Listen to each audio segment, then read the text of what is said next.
Family members, if you want to take pictures, and instead of having the back of their head and their ears, you're more than welcome to move to the podium, so that you, before I start, so that they can see their faces in about 20 years from now.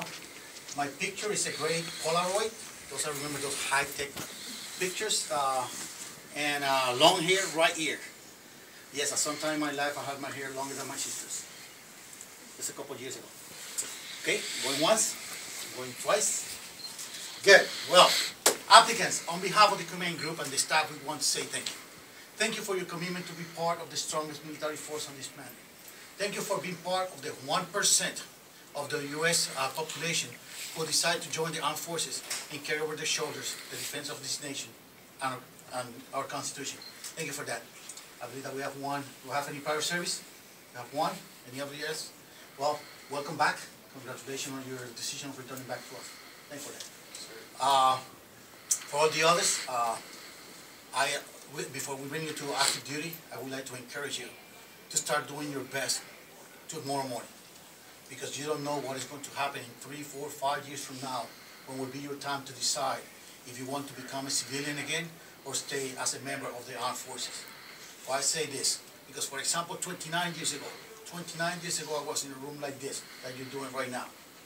29 years ago I decided to join the armed forces because I wanted to be part of what was going on, and at the same time I had a vision.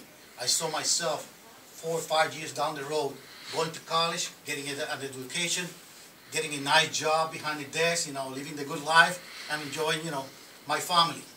However, you know that if I've been in the part of the armed forces for 29 years, something changed. Things in life change, and usually they don't come the way that you expect them.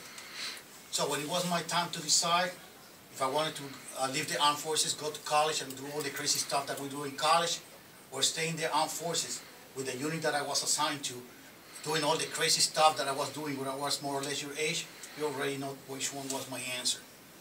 However, one thing that I did not forget was where I saw myself 4, 5, 6 years down the road from the day that I was standing in a room like this that you're doing today.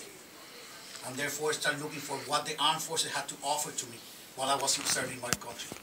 I found out that I was able to get an associate degree, a bachelor's degree, and a master's degree paid by the armed forces.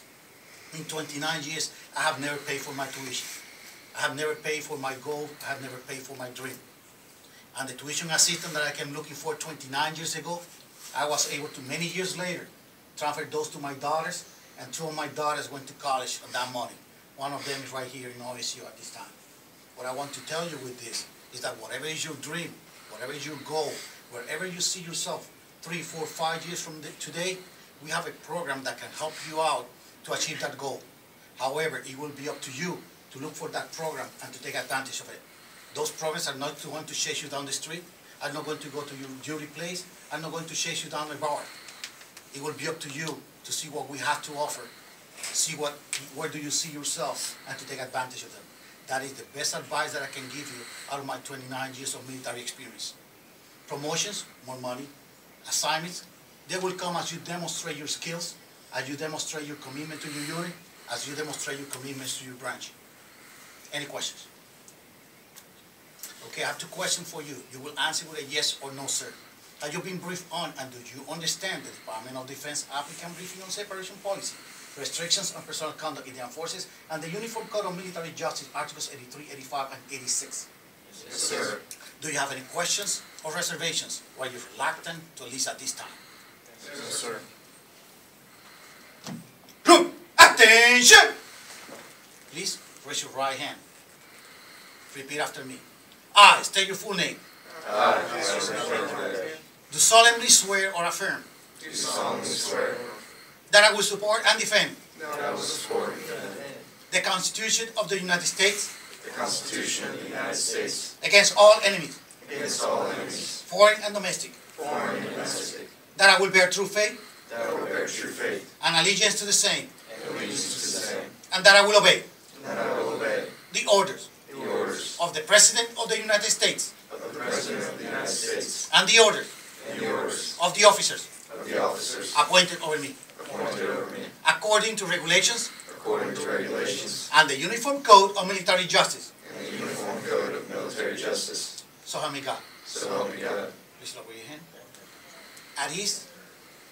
Family members, I present to you the new members of the United States Armed Forces in active duty. Congratulations.